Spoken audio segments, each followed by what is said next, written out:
నిన్న మనం 6 శత్రువుల గురించి చర్చ జరిగింది. ఇక్కడ శత్రువులను ఎందుకు అంటున్నారు వీళ్ళని? మనకు అశాంతి తెప్పిస్తాయి కాబట్టి. శత్రువులు అంటే మనకి దుఃఖం కలిగించేవారు కదా.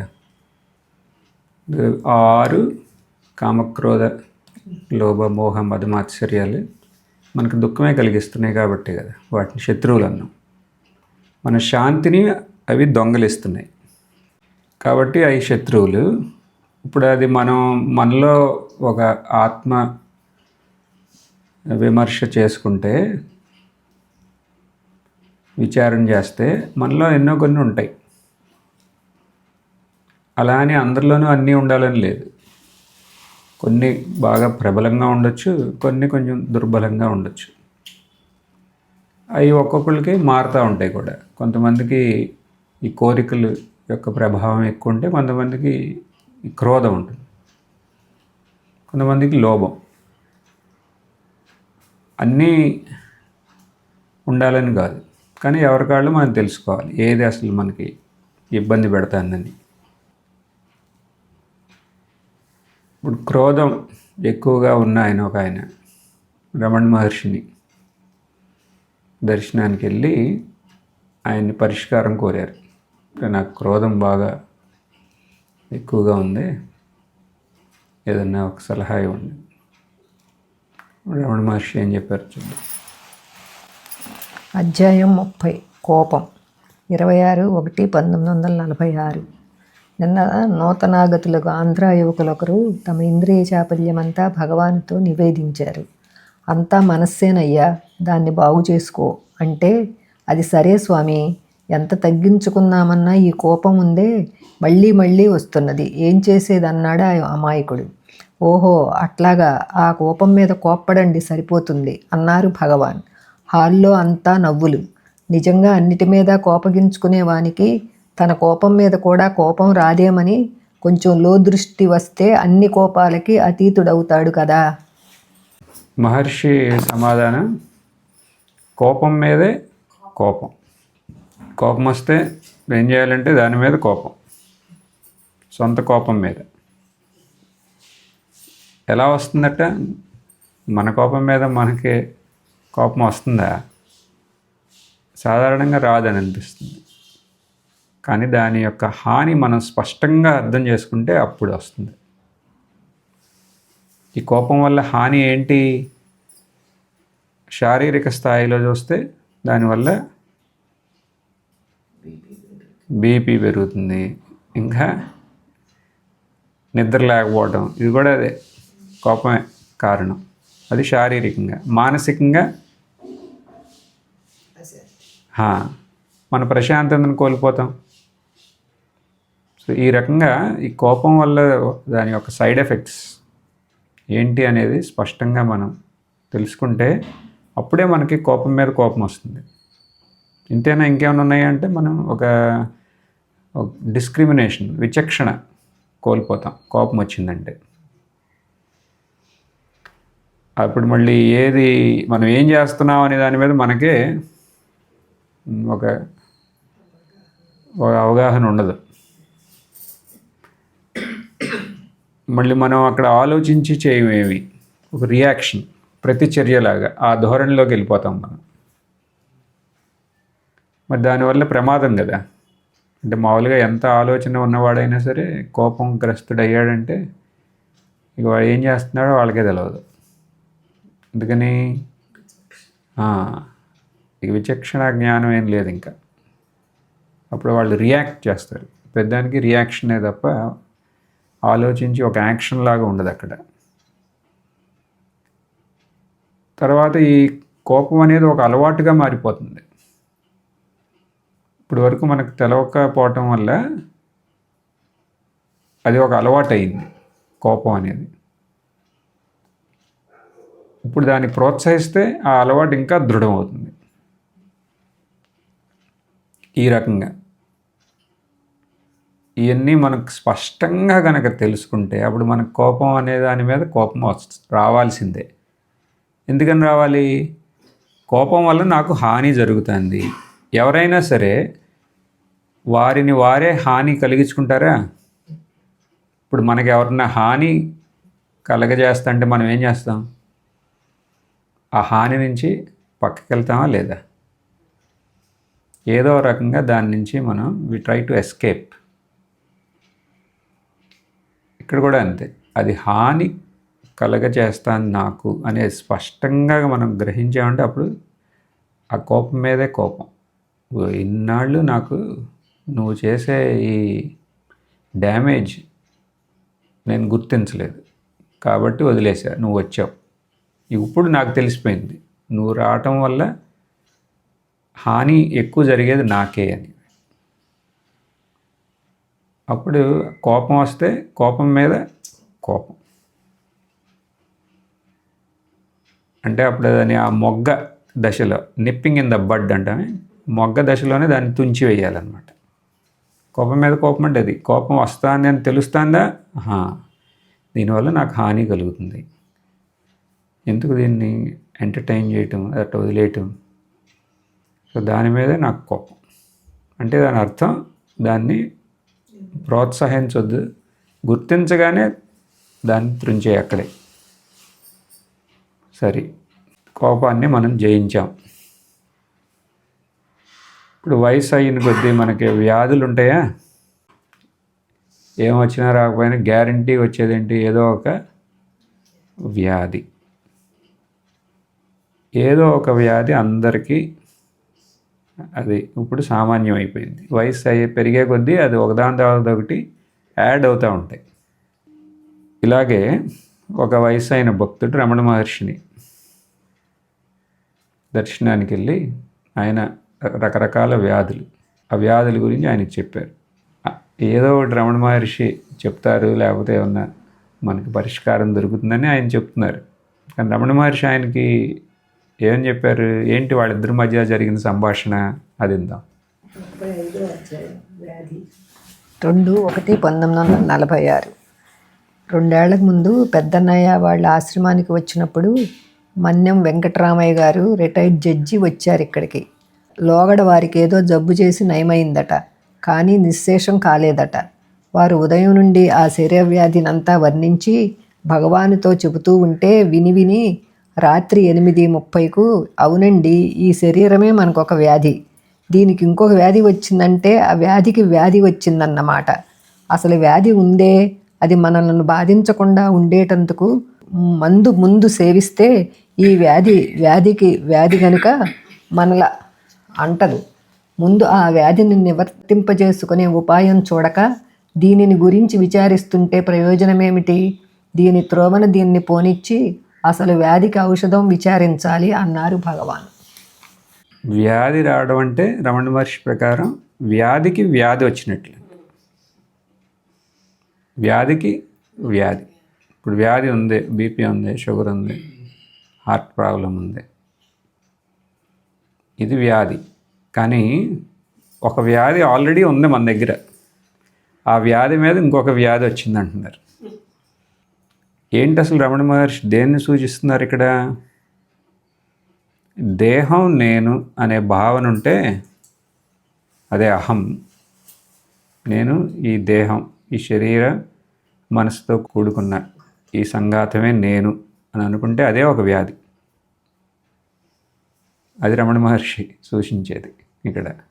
ఎలా అవుతుంది అది వ్యాధి అంటే? అసలు వ్యాధి అంటే ఏంటో మనం ఫస్ట్ కరెక్ట్గా అర్థం చేసుకోవాలి. దేన్ని వ్యాధి అంటాం? అది ముందు లేదు, తర్వాత వచ్చింది, దాన్నే కదా మనం వ్యాధి అనేది. ముందుందా? అది లేదు. తర్వాత వచ్చిందా? వచ్చింది. ఇక రాగానే మనకి ఏదో వచ్చింది. తర్వాత కొన్ని రోజులకి మెల్లగా అది అలవాటు అవటం మొదలవుతుంది. అప్పుడు ఇంకోటి వచ్చినప్పుడు ఇంకొక వ్యాధి, ఇది వ్యాధి వచ్చిందంటాం. ముందు లేదు, తర్వాత వస్తే దాన్ని వ్యాధి అంటాం. రెండు, దానివల్ల మనకి అసౌకర్యం ఉండాలి ఏదో ఒక రకంగా. ముందు ఒక సౌకర్యం ఉంటే ఇప్పుడు అది అసౌకర్యంగా మారింది అనుకోండి, అది వ్యాధి. ఇప్పుడు బీపీ పెరిగిపోతే దానివల్ల ప్రాబ్లమ్స్, షుగర్ దానివల్ల ప్రాబ్లమ్స్, అలా ఏదో ఒక ప్రాబ్లం క్రియేట్ చేస్తాయి. దాన్నే వ్యాధి అంటాం. ముందు లేదు, ఇప్పుడు వచ్చింది అటు ఊరికే ఉంటుందా? ఉండదు. ఏదో ఒక హాని మనకి కలగజేస్తుంది. అది దీన్ని వ్యాధి అంటాం. సరే, ఇది బాగానే ఉంది. ఈ 2 లక్షణాలు దేనికి ఉన్నాయో అది వ్యాధితో సమానం అన్నమాట.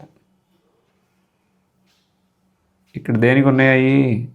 దేహాత్మ బుద్ధి. ఎలా?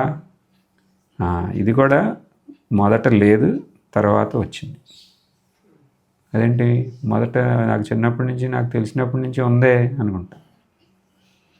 చిన్నప్పటి వరకు వెళ్ళి అవసరంలే. ఒక రోజులో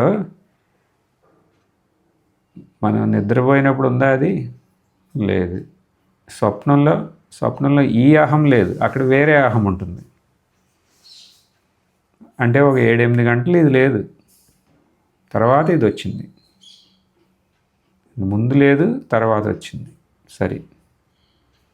సరే ఉన్నప్పుడు ఇది ఊరికే ఉంటుందా? అసౌకర్యం కలగజేస్తుందా లేదా? ఏ రకమైన అసౌకర్యం కలగజేస్తుంది చెప్పండి?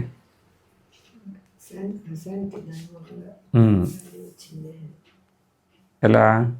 అశాంతి అనేది ఎలా అది కలగజేస్తుంది మనకి? బాధ ఉంటుంది. ఏ రకంగా? అది అసలు రావటమే, అది వచ్చి కలగజేయాల్సిన అవసరం లేదు. దాని ఎంట్రీనే మనకి బాధ. ఏ రకంగా? వచ్చిందే అని కాదు, ఇంకా ఏ రకంగా? అది వచ్చింది అంటే ఇక అది రావటంతోనే మొదలు. ఏ రకంగా మనం చర్చించాము? మానసికంగానే. ఏ రకంగా?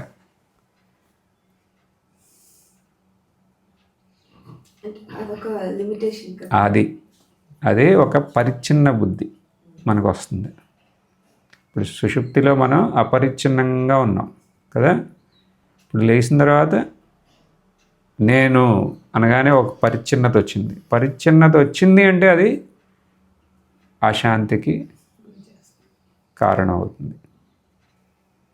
అది వచ్చింది అంటే మనకు అసౌకర్యమే.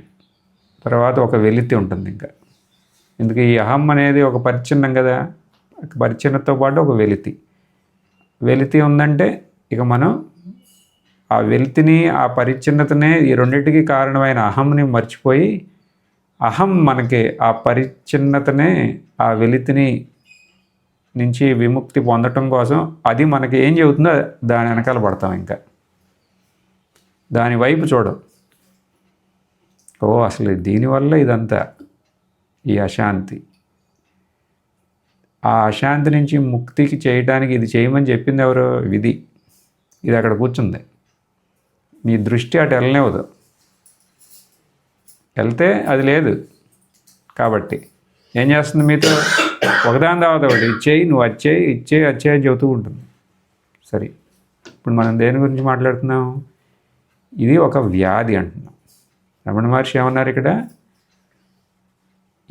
మీకు సాధారణంగా వచ్చే వ్యాధి ఓకే, కానీ మీరు ఒకటి గుర్తించాలి, ఆల్రెడీ మీకు ఒక వ్యాధి ఉంది, ఆ వ్యాధి మీద ఇది ఇంకొక వ్యాధి అంతే అంటున్నారు.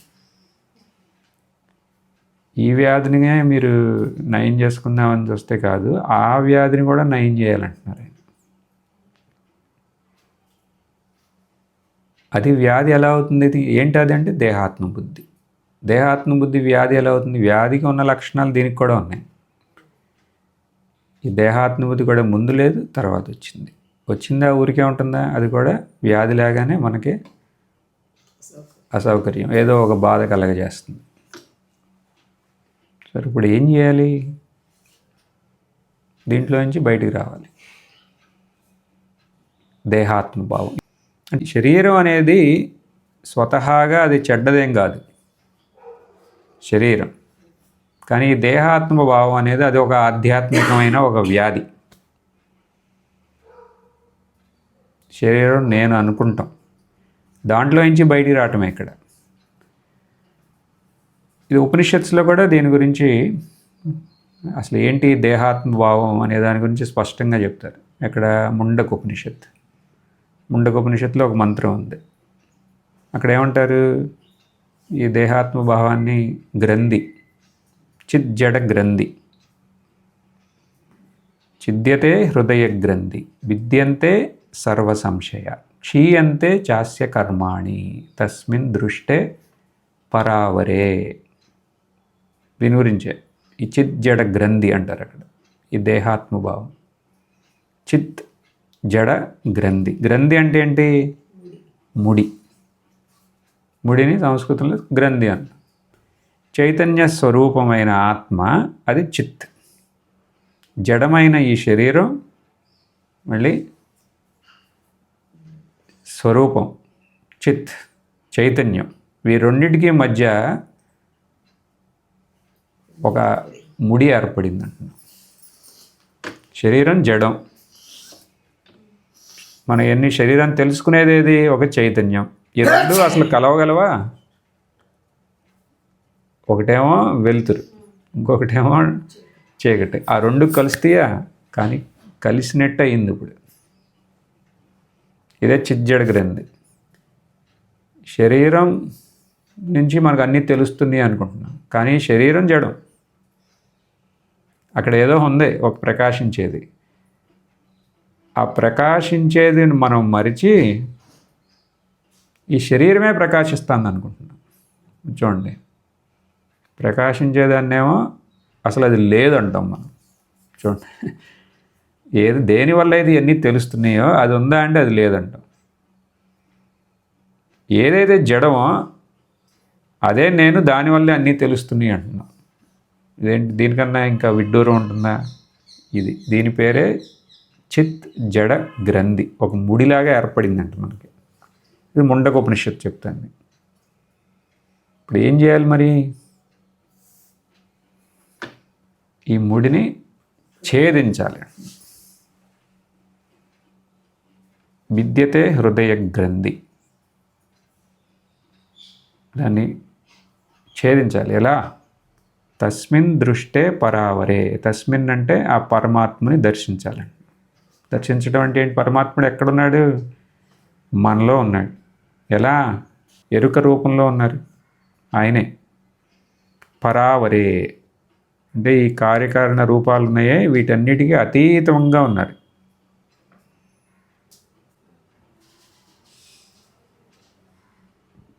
ఇప్పుడు మనకి కనబడుతున్నాయి నామరూపాలు ఇవన్నీ. ఇదేనా పరమాత్మ అంటే? కాదు.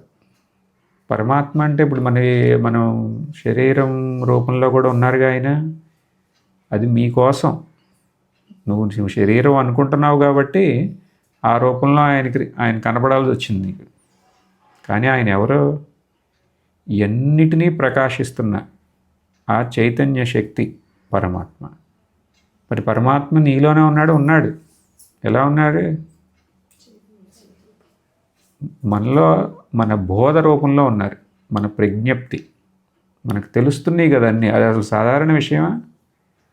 ఇప్పుడు కూడా తెలవట్లే సైన్స్ కదా అసలు. ఎలా ఒక మనిషికి తెలుస్తుంది ఇదని? The hard problem of consciousness అంటే అదే.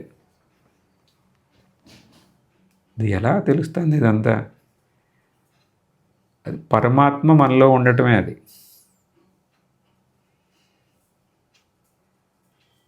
పరావరే అంటే మొత్తం అన్ని కార్యకారణ సంఘాతంతో కూడుకున్నాయన్నీ. కానీ వీటన్నిటికీ అతీతంగా,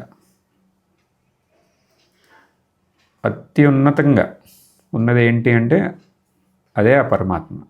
ఆ పరమాత్మ ఏంటనేది స్పష్టంగా దర్శించినప్పుడు, దర్శించినప్పుడు అంటే దాన్ని స్పష్టంగా తెలుసుకున్నప్పుడు దాన్నే సాక్షాత్కారం అంటారు.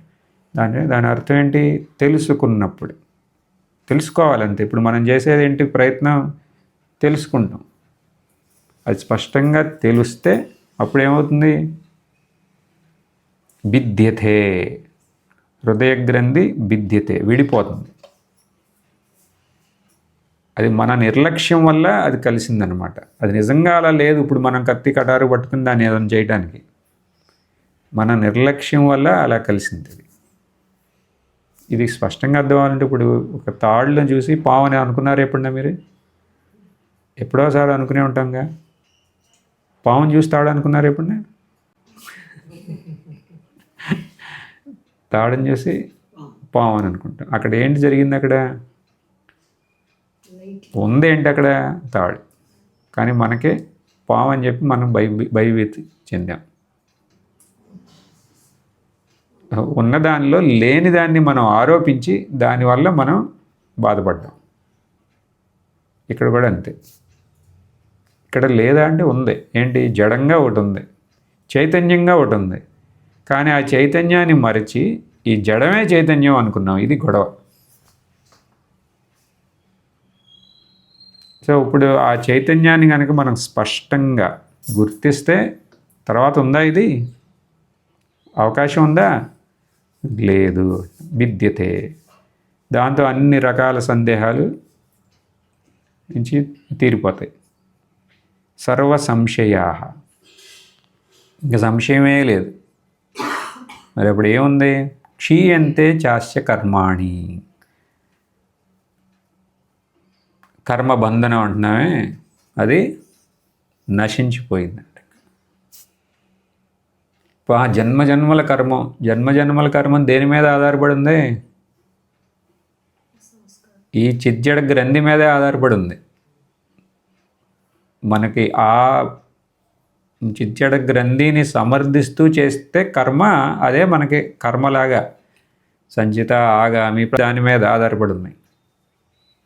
కానీ అక్కడ అదే తీసేస్తే తర్వాత ఇంకా కర్మలేంటి? ఇంకా జన్మ ఏంటి? అర్థమైందా? సో పరిష్కారం ఏంటి? గ్రంథ విచ్ఛేదనం. ఇది పరిష్కారం. ఎలా చేయాలి అది? మనం ఈ వారం రోజుల నుంచి చూసింది ఇదే. నేనెవరు అని విచారణ చేస్తే చాలంటున్నా. అప్పుడు ఈ దేహంతో ఉన్న ఈ తాదాత్మ్యం వదిలిపోతుంది. పరావరి దర్శనం అంటే పరమాత్మని, పరావరం అత్యున్నతం, అత్యంత సన్నిహితంగా కూడా ఉన్న ఆ పరమాత్మ స్వరూపాన్ని స్పష్టంగా గ్రహించటం. అంటే ఇంకా సరళంగా చెప్పాలంటే మనలోనే ఉన్న ఆ సాక్షి చైతన్యాన్ని గుర్తించటం. మనలోనే ఉంది చైతన్యం, అన్నిటికీ సాక్షిగా. దాన్ని గుర్తించటమే. ఇదే ఉపనిషత్తులో హృదయ గ్రంథి విచారణ. ఇదే రమణ మహర్షి దేహాత్మ బుద్ధి అనే దీని గురించి. ఇదే రమణ మహర్షి సూచించే ఇక్కడ వ్యాధి. ఆల్రెడీ ఒక వ్యాధి ఉందంటే ఇది, ఈ వ్యాధి ఉంది. దీనికి ముందు విచారణ చేసి దీనికి ముందే ముందు అంటున్నారు ఆయన. విచారణ చేద్దామా? మననం చేద్దామా? మనలో ఏదో ఒక వ్యాధి ఉండే ఉంటుంది. ఈ వ్యాధులన్నీ నా శరీర మనసుకు సంబంధించినవి. నేను ఈ శరీరం మనసు అని అనుకుంటాం కూడా ఒక వ్యాధి.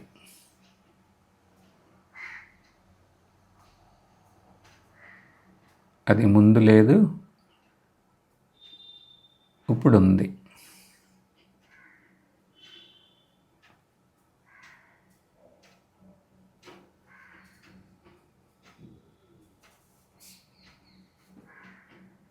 అది పరిమితితో కూడుకుంది కాబట్టి అది అశాంతి గురి చేస్తుంది మనని.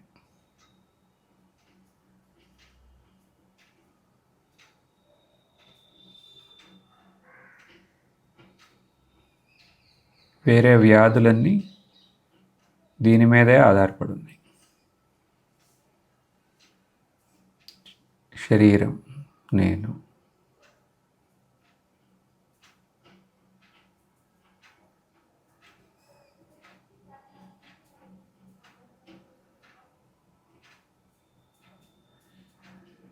కాబట్టి దీన్నే ప్రథమ వ్యాధి అంటున్నాం.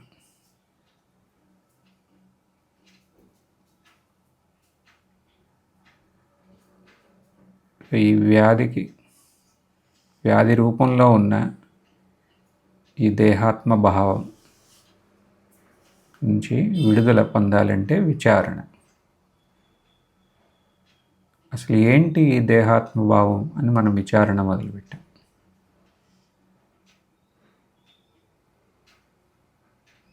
ఈ వ్యాధులతో ఉన్న ఈ శరీరం నేనేనా?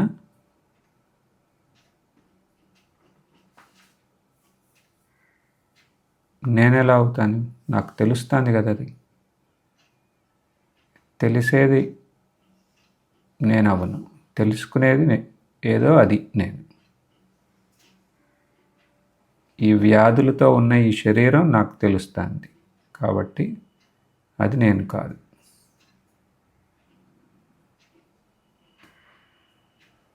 ఫలానా వ్యాధులు ఈ శరీరంలో ఉన్నాయి అని నా మనస్సు నాకు చెప్తాను కాబట్టి ఆ మనస్సు కూడా నేను కాదు.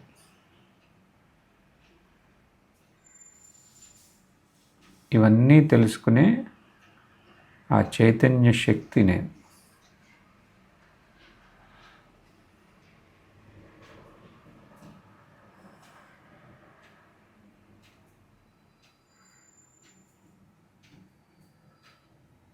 ఆ చైతన్యమే పరమాత్మ. అపరిచ్ఛిన్న చైతన్యం. ఆ చైతన్యానికి రూపం లేదు కాబట్టి పరిమితి కూడా లేదు. అపరిచ్ఛిన్నంగా ఉంది,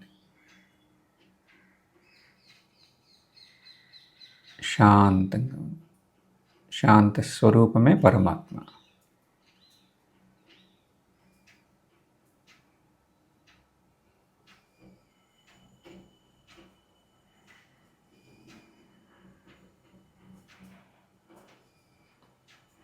ఆ పరమాత్మలోనే, ఆ చైతన్య స్వరూపంలోనే అన్నీ ప్రతిఫలిస్తుంది.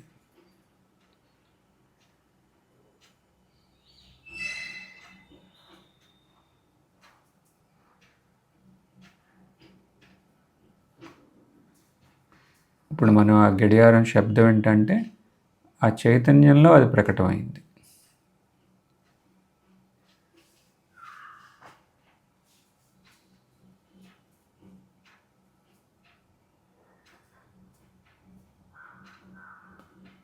శబ్ద స్పర్శ, మనం ఏమన్నా దృశ్యాలు చూస్తుంటే రూపాలుగా, ఇవన్నీ ఆ చైతన్యంలో.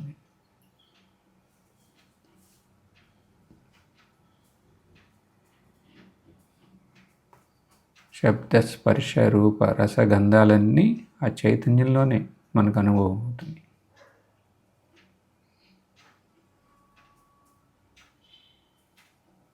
ఈ అనంతమైన చైతన్యం ఒక స్క్రీన్ లాగా ఉంటే ఇవన్నీ వాటి మీద చిత్రాలు. మన అనుభవాలన్నీ చిత్రరూపాలుగా ఆ చైతన్యం మీద ఉన్నాయి.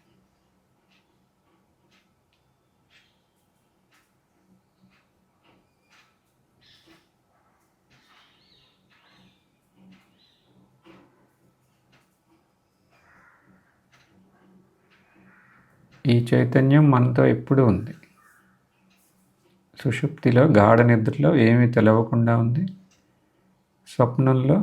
స్వప్నంలో ఉన్న చిత్రాలన్నిటినీ అనుభవిస్తుంది. ఇక్కడ మెలకువలో ఇక్కడ ఉన్న అనుభవాలన్నిటికీ సాక్షి అదే.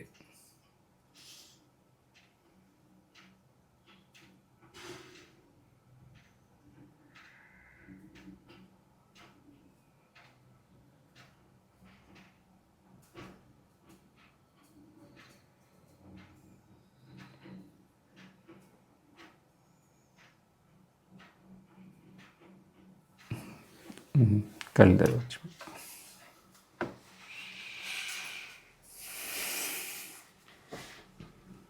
ఇప్పుడు మనం కళ్ళు తెరిచినప్పుడు కూడా చైతన్యం అనే తెర ఎక్కడికి పోలా, అవునా? మనకు తెలుస్తుంది కదా, దానిలోనే మనం ప్రతిదాన్ని అనుభవిస్తున్నాం. ఇప్పుడు దీని ద్వారా మన ప్రాథమిక వ్యాధి అయిన దేహం నేనే అనే భావన నుండి విముక్తులు అవుతాం. ఈ శరీరానికి వయసు అవుతుంది, వ్యాధులు వయసు అవనివ్వండి, వ్యాధులు రానివ్వండి, అది ఎక్కడి నుంచి వచ్చిందో అక్కడికి వెళ్ళనివ్వండి. మనకేంటి దానివల్ల నష్టం? మనం ఈ అనంతమైన చైతన్యం అయితే మనం ఎలా ఉన్నామో అలాగే ఉన్నాం.